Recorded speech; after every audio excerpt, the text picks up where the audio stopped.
I hope you all are fine और सब लोग अच्छे हैं, बढ़िया हैं। ठीक है, आज मैं बात करती हूँ जब भी कोई एक लेडी प्रेग्नेंट होती है तो वो क्या फील करती है, क्या उसकी चीज़ें होती हैं। तो जब भी कोई लेडी प्रेग्नेंट होती है तो हमारे यहाँ बहुत एक कॉमन है कि सब लोग उसे एडवाइजेस देने लग जाते हैं कि भाई तुम्हें क्या करना चाहिए, क्या नहीं करना चाहिए, ऐसे मत बैठो, ऐसे मत उठो, ऐसे मत खड़े हो, ये बच्चे को नुकसान करेगा, ये बच्चे को फायदा पहुंचाएगा, ये खाओ बच्चा गोरा होगा, ये मत खाओ ये बच्चा काला हो जाएगा। इस तरीके से बहुत सारी एडवाइजेस हमारे घर में एक गर्भवती महिला को दी जाती है, जो कि उसे हेल्प करने की जगह कई बार कंफ्यूज कर देती है कि आखिर वो क्या करे। तो आज हम इसी बारे में बात करेंगे। हम बताएंगे एक गर्भवती महिला की या एक प्रेग्नेंट लेडीज की किस तरीके से किस देखभाल की जाए कि उसका बेबी हेल्थी रहे और वो खुद भी हेल्थी रहे। तो care for a pregnant women objectives. किसी भी प्रेग्नेंट लेडी की देखभाल करने के लिए कुछ उद्देश्य होते हैं। वो उद्देश्य कौन कौन से होते हैं? फर्स्ट इज, जो भी प्रेग्नेंट लेडी है उसका हेल्थ अच्छी रहे, साथ ही साथ उसका जो हेल्थ स्टेटस है वो हमेशा ऊंचा रहे, वो हमेशा बना रहे। सेकेंड इज कि जो भी बेबी उसके फीटस में, उसके यूट्रस में है, यो जो गर्भवती महिला का शिशु है वो हेल्थी रहे, वो उसका डेवलपमेंट अच्छा हो। साथ ही साथ जब पूरी प्रेगनेंसी में उसे कोई भी कॉम्प्लिकेशन आता है तो उसको उसका ट्रीटमेंट बहुत जल्दी दिया जाए, उसका उपचार जल्द से जल्द किया जाए, उस समस्या का निदान किया जाए। साथ ही साथ शिशु और गर्भवती महिला की मृत्यु दर को कम करने के लिए भी हम उसकी देखभाल करते हैं। तो ये तो हमारे कुछ उद्देश्य हो गए जिनको ध्यान में हमें अपनी प्रेग्नेंट लेडी की या गर्भवती महिला का ध्यान रखना है। अब बात आती है मेडिकल एग्जामिनेशन। मतलब कुछ बहुत ज़रूरी चीज़ें हैं जो हमें हमेशा गर्भवती महिला का ध्यान रखते समय ध्यान रखना ज़रूरी है। उनमें से फर्स्ट है मेडिकल एग्जामिनेशन। किसी भी लेडी जब प्रेग्नेंट होती है तो वो उसकी जो मेंस्ट्रुएशन पीरियड होता है वो बंद हो जाता है, उसे नौसिया होता है, उसको मॉर्निंग में वॉमिटिंग वगैरह आती है, तो उससे हम लोग एक आइडिया लेते हैं कि वो प्रेग्नेंट है। बट ये आइडिया गलत है। हमें जाके डॉक्टर से कंफर्म करना चाहिए कि लेडी प्रेग्नेंट है या नहीं। तो जब हम डॉक्टर के पास जाते हैं तो डॉक्टर हमारा यूरिन टेस्ट करता है जिसमें HCG जो हार्मोन होता है वो प्रेजेंट होता है, तभी ये कंफर्म होता है कि लेडी प्रेग्नेंट है, लेडी गर्भवती है। तो इसके ये टेस्ट कराना चाहिए और उसके बाद कंफर्म होना चाहिए कि लेडी प्रेग्नेंट है। आजकल बहुत सारी मार्केट्स में किट भी है जिनको हम चेक करके ये पता लगा सकते हैं कि लेडी प्रेग्नेंट है या नहीं। तो ये बहुत ज़रूरी है कि हम डॉक्टर से जाके इसको कंफर्म करें कि लेडी प्रेग्नेंट है। जब उसके बाद जब हमें पता लग जाता है एक बार कि लेडी प्रेग्नेंट है तो हमें मंथली जाके डॉक्टर के पास उसका चेकअप कराना चाहिए, हर मंथ जाना चाहिए, जिससे हमें बेबी का और लेडी का पता लगता रहे कि हेल्थ स्टेटस कैसा है। डॉक्टर्स को क्लिनिकल एग्जामिनेशन करता है, जैसे हार्ट बीट चेक करना, वेट मॉनिटर करना, ब्लड प्रेशर चेक करना, इस तरह के क्लिनिकल एग्जामिनेशन करता है जो बहुत ज़रूरी होते हैं। उस तरीके के टेस्ट होते हैं, ब्लड टेस्ट, एड्स का टेस्ट, थायराइड का टेस्ट, डायबिटीज़ का टेस्ट, ये सारे टेस्ट किए जाते हैं जो कि हमारे आगे की हेल्थ स्टेटस को के बारे में जानने के लिए बहुत ज़रूरी होते हैं। इंटरनल एग्जामिनेशन करता है डॉक्टर, जो देखा जाता है कि यूट्रस की स्थिति कैसी है, फीटस की स्थिति कैसी है, कंडीशन कैसी है, क्या सिचुएशन में है, डिलीवरी के लिए कब तैयार होगा, तो इंटरनल एग्जामिनेशन भी करता है डॉक्टर। तो इस तरीके के सारे टेस्ट हमें ज़रूर करवाने चाहिए। ये डॉक्टर के पास जाके मंथली चेकअप कराना चाहिए, लेकिन डॉक्टर के पास जाने से पहले भी हमें कुछ बातों का ध्यान रखना चाहिए। आप जिस भी डॉक्टर्स के पास जा रहे हैं उस डॉक्टर की पूरी जानकारी हो कि वो डॉक्टर कैसा है, उसका व्यवहार कैसा है, वो किस तरीके से पेशेंट को ट्रीट करता है। और जिस भी डॉक्टर के पास आप जा रहे हैं पूरी प्रेगनेंसी में उसी डॉक्टर के पास जाना चाहिए। ऐसा नहीं होना चाहिए आप 1 मंथ किसी और डॉक्टर के पास जाते हैं, 1 मंथ किसी और डॉक्टर के पास जाते हैं। ऐसा नहीं होना चाहिए। एक ही डॉक्टर से पूरी प्रेगनेंसी में चेकअप कराना चाहिए और उसी से डिलीवरी करानी चाहिए। कभी भी अपने डॉक्टर से कोई बात नहीं छुपानी चाहिए, अपने डॉक्टर को सारी बातें पता होनी चाहिए। Next is diet. डाइट इसका बहुत ही इम्पोर्टेंट रोल है प्रेगनेंसी में। डाइट के ऊपर ही पूरा हेल्थ स्टेटस मेंटेन करता है। प्रेग्नेंट लेडी को बैलेंस डाइट देनी चाहिए, उसमें सारी तरीके के न्यूट्रिएंट्स अवेलेबल होने चाहिए। उसको आपने बहुत जनरली सुना होगा कि गर्भवती महिलाओं को 2 लोगों का खाना खाना चाहिए, लेकिन क्वांटिटी वाइज नहीं, क्वालिटी वाइज। हमें मात्रा में ज़्यादा खाना नहीं खाना है, हमको गुणवत्ता उस खाने की बढ़ानी है। उसकी गुणवत्ता ऐसी होनी चाहिए कि 2 लोगों के खाने की नीड को पूरा कर सके। सबसे पहले आता है आपका protein. Protein is the basis of your body. हमारी बॉडी का आधार प्रोटीन है। प्रोटीन टिश्यूज के या फिर आपके सेल्स के डेवलपमेंट में, अंगों के फर्मेंटेशन में बहुत हेल्प करता है। तो इस समय फीटस का जो डेवलपमेंट हो रहा होता है, जो गर्भ में शिशु होता है उसका विकास हो रहा होता है, उसकी बॉडी पार्ट्स बन रहे होते हैं, तो प्रोटीन की ज़्यादा नीड होती है।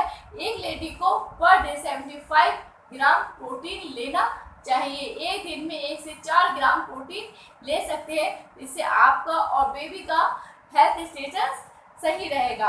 अब बात आती है कैलोरी की।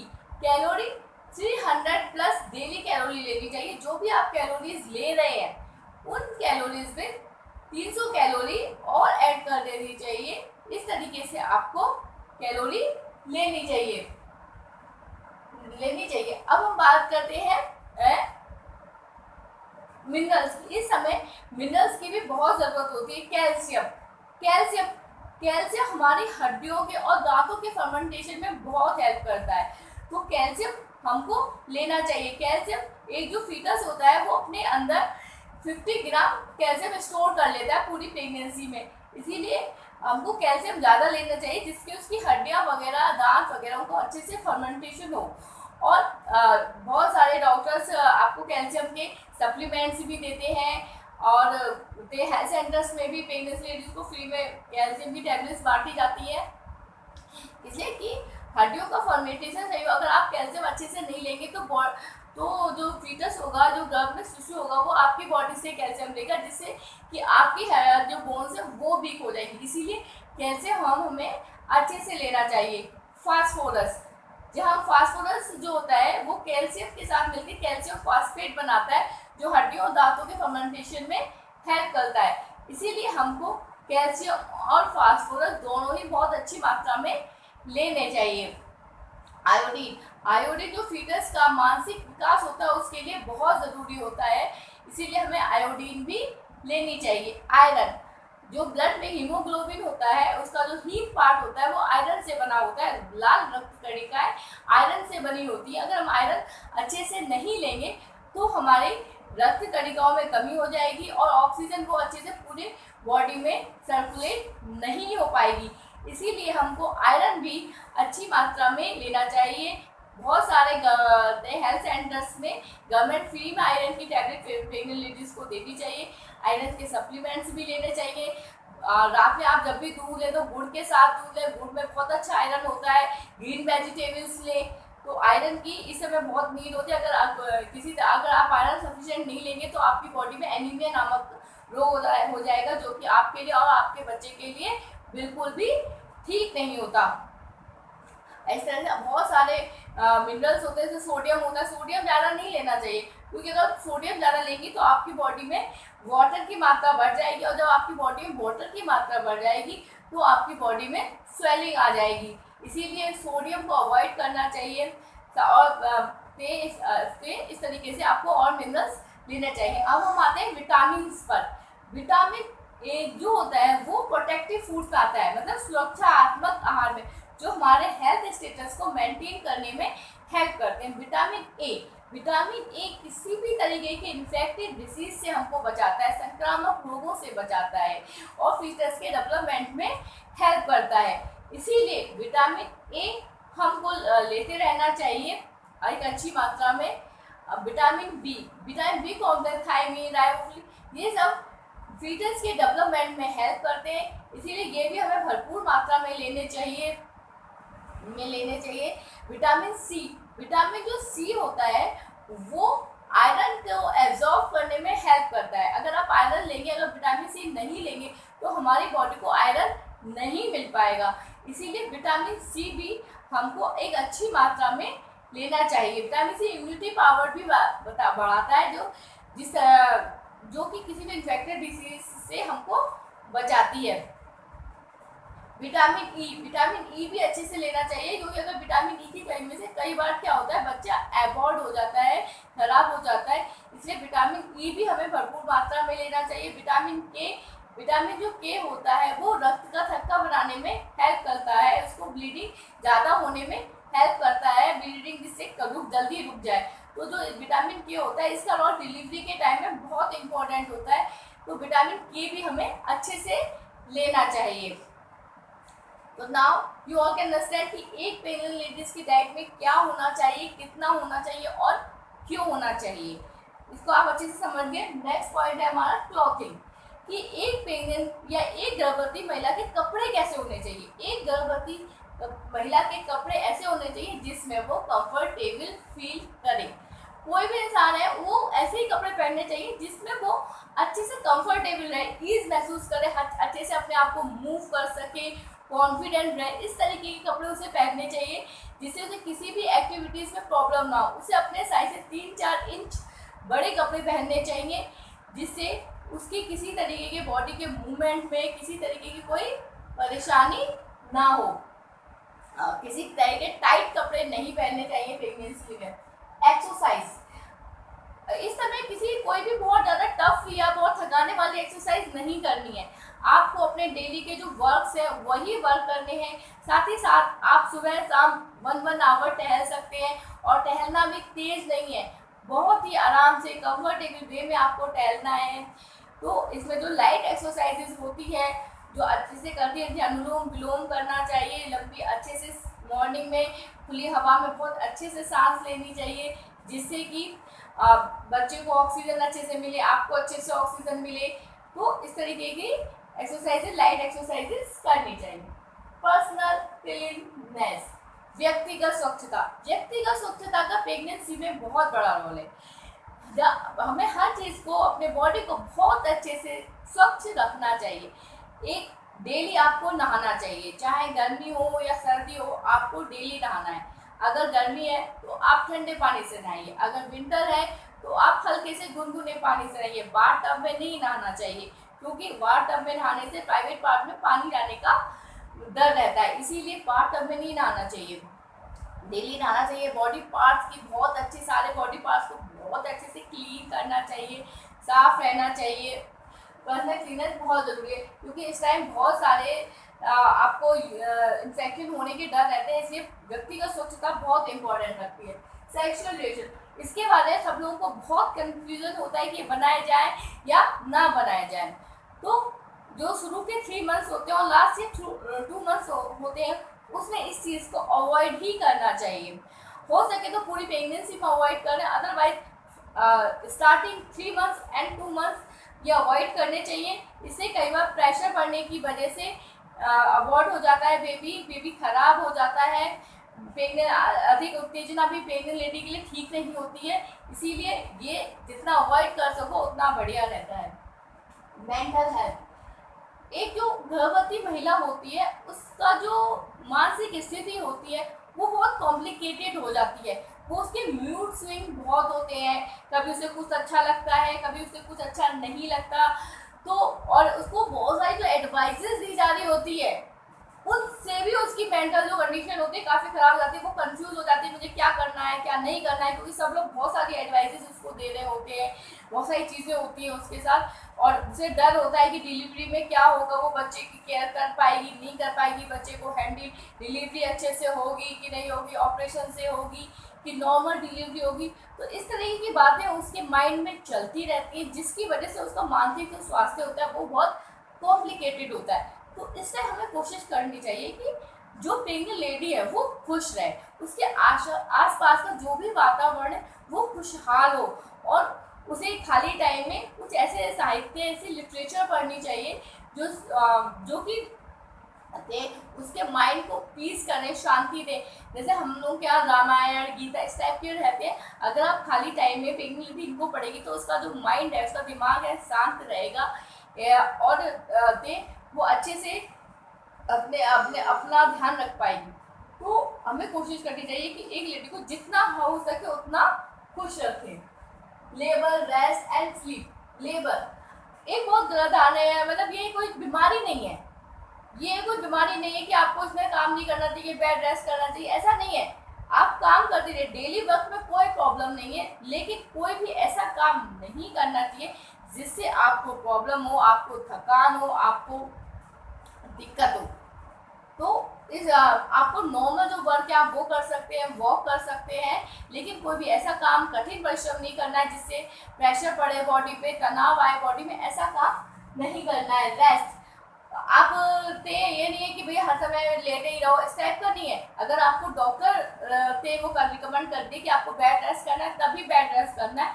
अदरवाइज आप सुबह शाम जब भी आप थकान महसूस करें तभी रेस्ट करिए, अदरवाइज फुल टाइम रेस्ट करने की कोई नीड नहीं है। अगर डॉक्टर आपको प्रेस्क्राइब करती है तभी आप बेड रेस्ट कीजिए, अदरवाइज आप लाइट काम करते रहना चाहिए।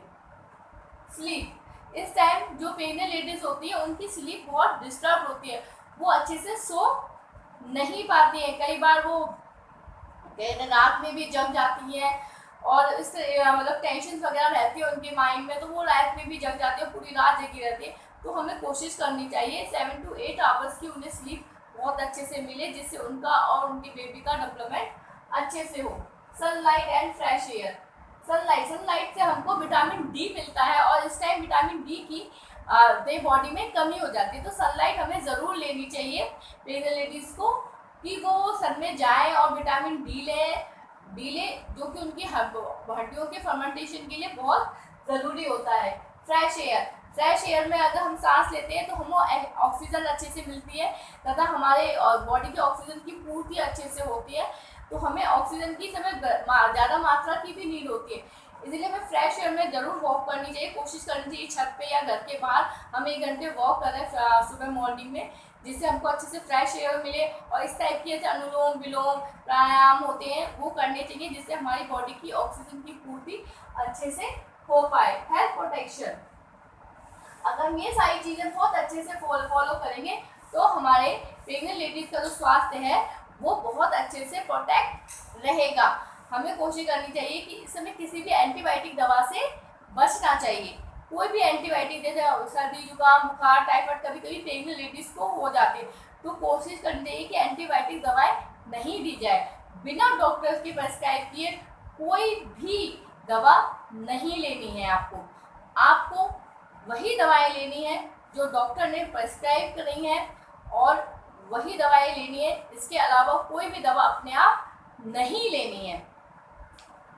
तो I think now you all can understand कि एक प्रेग्नेंट वुमेन्स की कैसे देखभाल करनी चाहिए, कैसे देखभाल नहीं करनी चाहिए। आप लोग अच्छे से समझ गए होंगे, और मेरे ख्याल से अब आपके सारे जो कन्फ्यूज़न होंगे वो भी दूर हो गए होंगे कि किस तरीके से देखभाल करनी है। एक्चुअली हमारे सोसाइटी में बहुत सारे फूड टैबूज फैले हुए हैं कि ये मत खाओ वो मत खाओ, तो मेरे ख्याल से आज काफ़ी कुछ आपके सामने क्लियर हो गया होगा कि क्या करना है क्या नहीं करना है ये प्रेग्नेंट लेडी की देखभाल करने के लिए। आज आप लोगों को एक होमवर्क है आपका कि आपको प्रेग्नेंट लेडी की पूरा एक डाइट प्लान बनाना है। एक डाइट प्लान मैं आपको फॉर एग्जाम्पल उसकी इमेज अटैच कर दूंगी, आपको उसी को देखते हुए एक डाइट प्लान सबको बनाना है। और प्लीज़ बच्चों, जो आप लोग असाइनमेंट नहीं कर रहे हो, प्लीज़ जो भी मैं प्रोजेक्ट या असाइनमेंट हूँ उनको करिए और मुझे सबमिट कीजिए, क्योंकि इन्हीं से आपका इंटरनल असेसमेंट होना है। इस समय हमको आपका एग्जाम तो ले नहीं सकते बुला के, तो आपका जितना भी इंटरनल मार्क्स है वो सब इन्हीं असाइनमेंट्स पे, इन्हीं प्रोजेक्ट्स पे डिपेंड करेंगे। तो जो भी आपको होमवर्क दिया जाए बच्चों, प्लीज़ करिए उसको और मुझे सेंड कीजिए। तो आज का होमवर्क क्या है, आपको प्रेग्नेंट लेडी का एक डाइट प्लान बनाना है।